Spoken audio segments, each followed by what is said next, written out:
이어서 이스라엘은 계속해서 자신들의 그 예루살렘 성읍과 예루살렘 성벽을 재건하느라고 이게 굉장히 큰 국책 사업이었다라는 것을 우리가 말씀 나눈 바가 있습니다. 그래서 이것에 이렇게 매진하고 하느라고 많은 사람들이 또 어려운 그런 그 삶을 살면서도 그렇게 자신들의 헌신과 자신들의 희생을 마다하지 않았던 이제 그런 모습들을 우리가 쭉 살펴본 바가 있습니다. 그래서 모든 지파와 또 모든 사람들이 모여들어서 일치단결하여 그렇게 예루살렘 성읍을 재건하는 그런 모습을 쭉 확인하고 있습니다. 이 성읍과 성벽을 재건한다라는 것은 사실 도시 인프라를 재건하는 것으로만 그치지 않고 더 깊은 내면의 뜻을 들여다보면 우리들의 심령 속에 세워져 있는 하나님의 전을 다시 세워 나아가는 이제 그러한 작업을 하나님께서는 이러한 토목 공사를 통해서 우리에게 비춰주고 계신다라고 말씀을 나눈 바도 있습니다. 자, 그래서 이 성읍이 회복되고 성벽을 다시 쌓아간다라는 것은 이 세상과 구별된 내 신앙의 회복을 함께 이렇게 쌓아가고 만들어 간다라는 그런 의미였다라고 우리가 말씀을 나눈 바가 있죠. 자, 이제 느헤미야와 함께 헌신한 모든 사람들의 그 노력과 그 헌신으로서 열정과 이런 것으로서 성벽은 이제 온전하게 다 회복이 되어 가고 있었고 그뿐만이 아니라 우리가 지지난주에도 확인한 것과 같이 외적의 침입을 대비해서 한쪽에서는 경계를 서고 그러니까 전투 준비를 하면서 항상 경계를 늦추지 않고 있었고 또 한편에서는 늦은 시간까지 늦은 밤 시간까지 열심히 그렇게 성벽 재건을 위해서 아주 피와 땀을 흘렸던 이제 그런 모습을 우리가 본 바가 있습니다.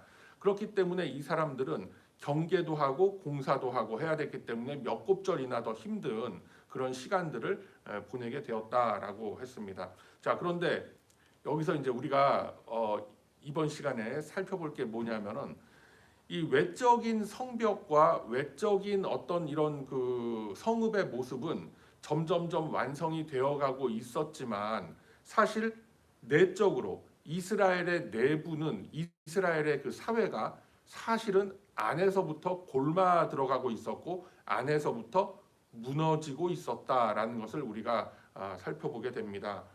1절에서부터 우리 느헤미야 5장 1절에서부터 5절까지의 말씀을 지난주에 봤지만 그 아주 그 사회적인 비극과 참상들이 일어나고 있었죠. 사실상 이 이스라엘 내부의 붕괴를 부추기는 그런 행위들이 계속 일어난 바가 있습니다. 그래서 흉년이 들었는데 그럼에도 불구하고 가진 자들이 나누지를 못하고 오히려 포도원과 집이라던가 감남원이라던가 이런 거를 저당을 잡혀서 아주 고이율의 그런 그 이자를 내면서 양식을 얻어야 했던 그런 정황들이 계속 발견이 되고 있고 또 자녀들까지도 노예로 팔려가는 그런 끔찍한 비극이 이스라엘 사회 속에 이어지고 있었더라라는 것입니다. 그래서 이러한 모습들을 보면서 자, 오늘 6절의 말씀을 보면은 이제 느헤미야가 이런 참상들을 지켜보면서 분노하게 되죠. 그리고 느헤미야의 분노는 바로 성전이 더럽혀지는 것을 보고 분노하셨던 그런 예수님의 거룩한 분노와도 연결이 된다라는 것을 여러분 기억하시길 바랍니다. 자, 6절 말씀 보면 내가 백성의 부르짖음과 이런 말을 듣고 크게 노하였으나 라고 되어 있죠. 그러니까 백성의 부르짖음과 이런 말들이라는 게 누구의 말이에요?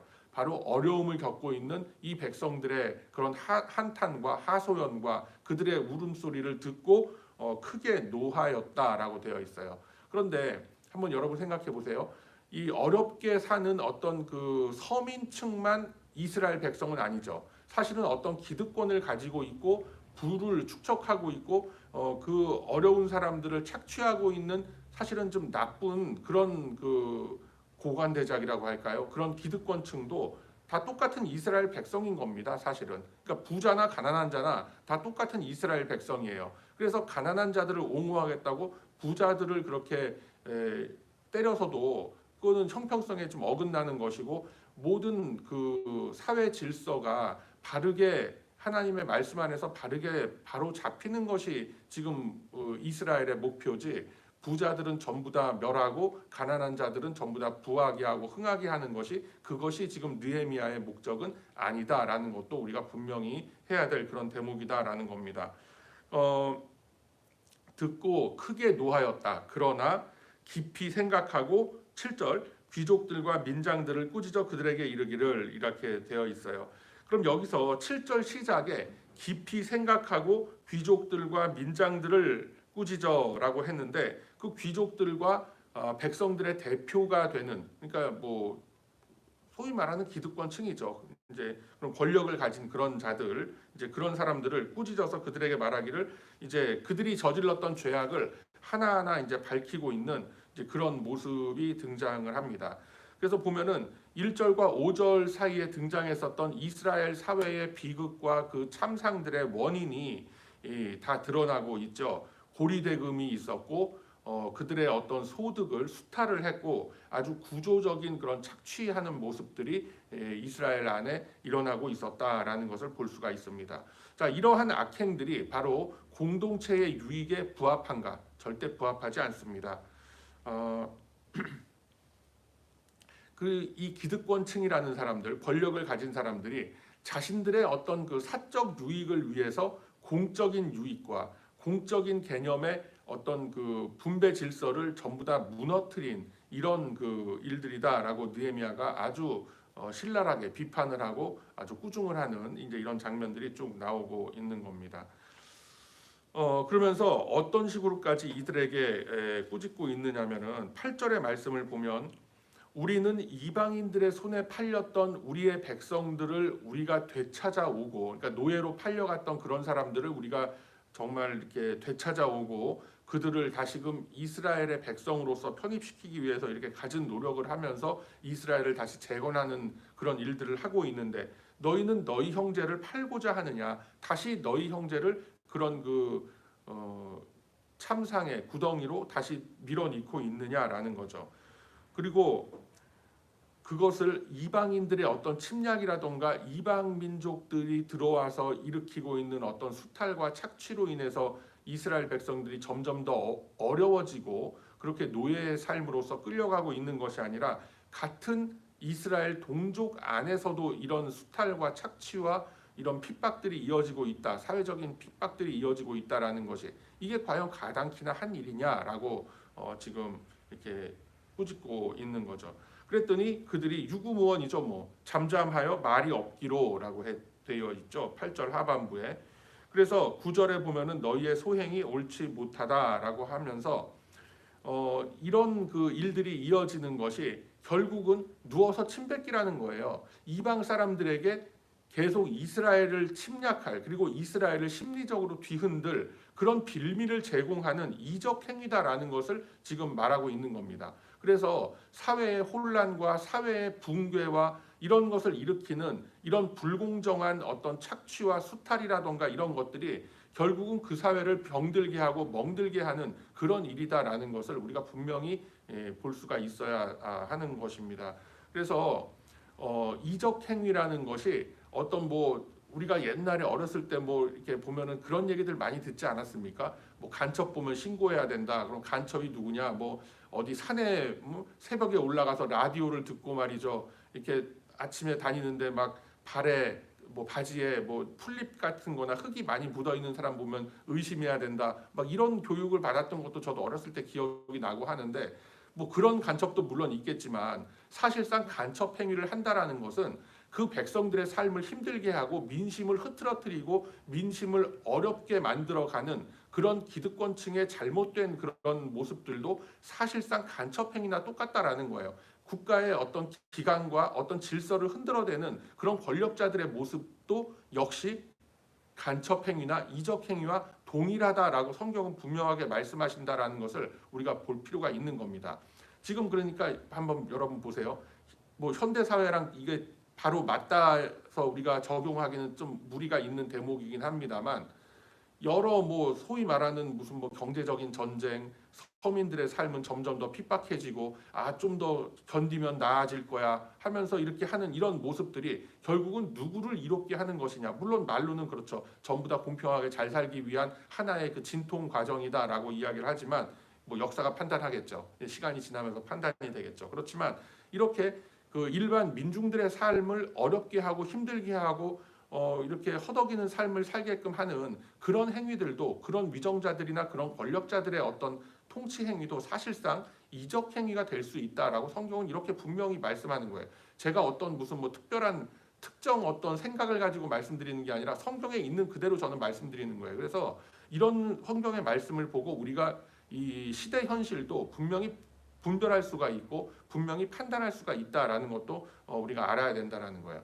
그래서 성경에 모든 답이 있다라고 우리가 뭐 신앙생활하면서 많이 듣지 않습니까? 아니 성경책 펴봐야 무슨 알지도 못하고 무슨 말씀인지 이해도 안 되는데, 그거 이해가 안 되는 건 내 믿음의 지경이 짧아서 그런 거고, 성경 안에는 모든 인생사, 생로화복과 기륭화복의 모든 그런 원리들이 다 기록이 되어져 있고 모든 것이 이렇게 구체적인 예화로서 우리에게 제시되고 있다라는 것도 여러분 잊으시면 안 되겠습니다. 그래서 이 성경 말씀 하나로도 우리가 이 세상의 모든 것을 판단할 수 있는 지혜는 이 속에 무궁무진하다라는 것이죠. 바로 창조주 하나님이 우리에게 주신 그 인생의 매뉴얼, 인류 역사의 매뉴얼이기 때문에 성경만으로도, 주님 말씀으로도 만족하고 충만하다라는 것도 기억하시기를 바랍니다.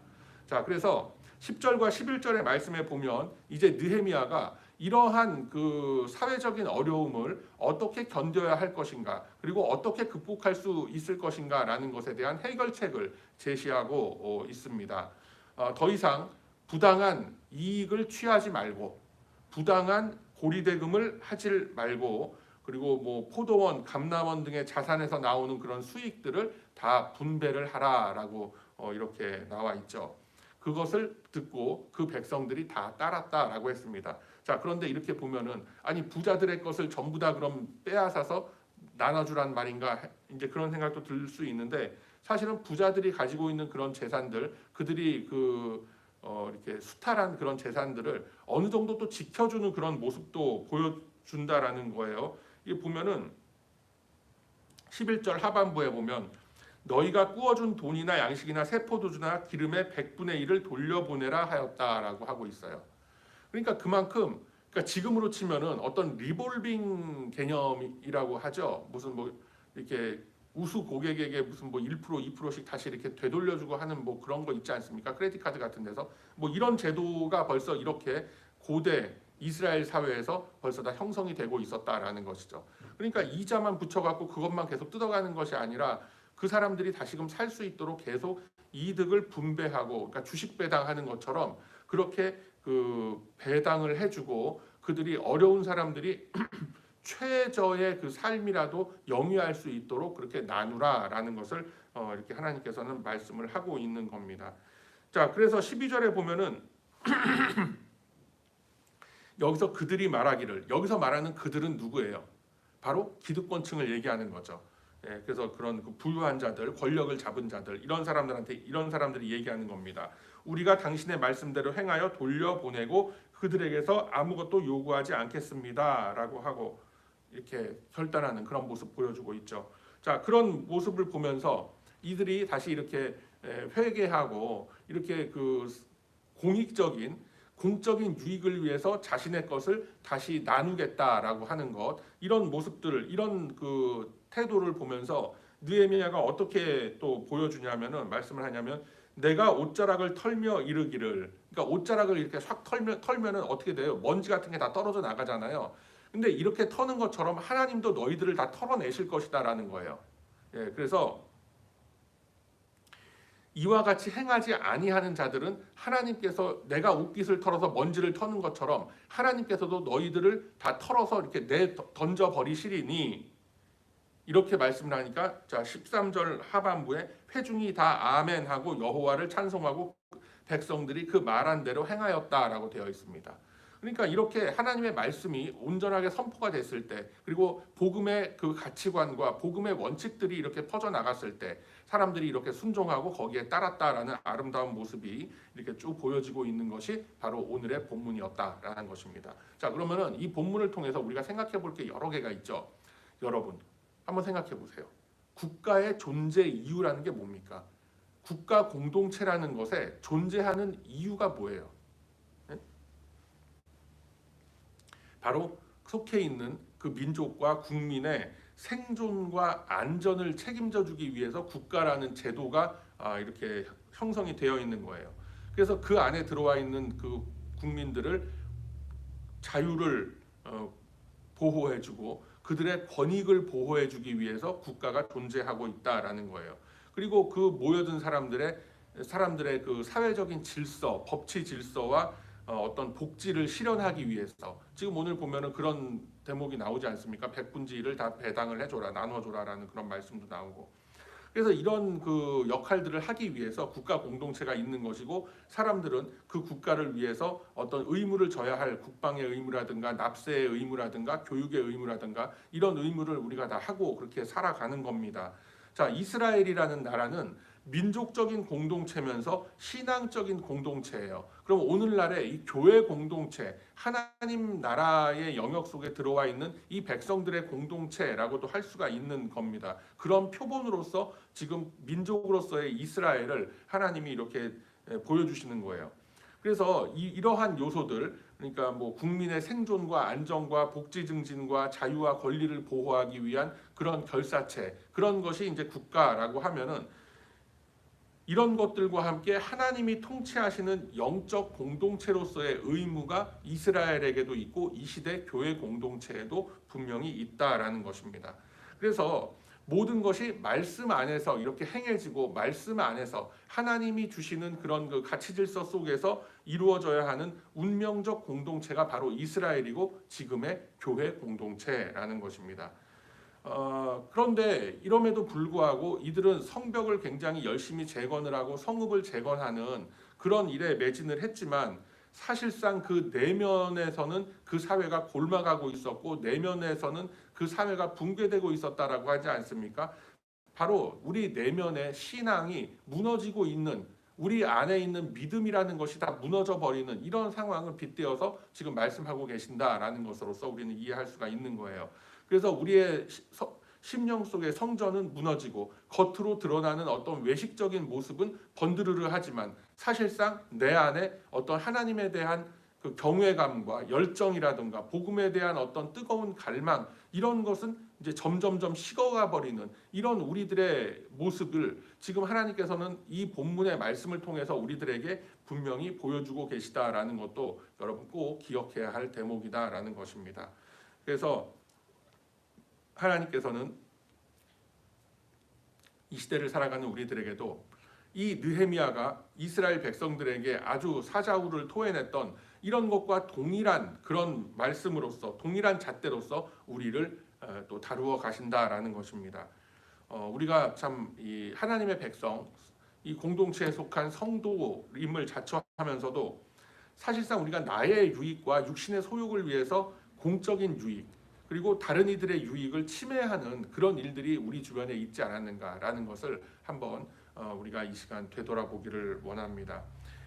부당한 나의 이익을 위해서 그리고 나의 어떤 유익을 위해서 내가 거짓말을 하고 거짓 증언을 하고 아니면 거짓된 진술을 하고 그게 뭐 가족들 앞에서건 내 뭐 동료들 앞에서건 내가 사회적으로 만나는 모든 사람들 앞에서건 나의 유익만을 생각하고 그러니까 나의 유익이라는 게 금전적인 유익도 있지만 나의 어떤 자존심을 세우기 위해서 거짓으로 이야기를 한다던가 아니면은 다른 사람의 험담을 통해서 나의 어떤 그런 그 위치를 더 이렇게 높여 보이게 만든다던가 이런 모든 하여튼 그런 좀 이렇게 비열한 그런 일들이 우리 안에 분명히 있지는 않았는가라는 것도 우리가 분명히 짚어봐야 될 것이다라는 것이죠. 그래서 하나님의 성전을 우리가 세워간다라고 하지만 내 속에 하나님의 나라를 세워간다라고 하지만 참 사실상 겉으로는 그렇게 말은 하지만 그렇게 행동하고 있지만 행동하는 것처럼 보이지만 사실상 내면에 세워져 있는 거룩한 하나님의 성전은 이미 무너져 버리고 있는 우리의 심령은 아닌가라는 것을 이 시간 한번 우리가 깊이 생각하면서 다시 한번 내 안에 하나님의 성전이 온전히 회복되게 하소서라는 이 기도의 제목을 놓고 우리가 함께 또 기도하며 나아가는 이 아침이 되기를 바랍니다. 해서 여러분 각자가 가지고 나오신 기도의 제목들 다 있을 줄 압니다. 그 기도의 제목들보다도 먼저 내 안에 세워진 하나님의 성전 올바르게 지켜지고 있습니까? 올바르게 잘 세워지고 있습니까? 라는 것을 한번 되짚어 보면서 이 시간 함께 기도하며 내일 있을 또 종려주의를 함께 준비해 나아가는 저와 여러분의 거룩한 이 아침이 다 되시길 주님의 이름으로 축복합니다. 아멘. 자비로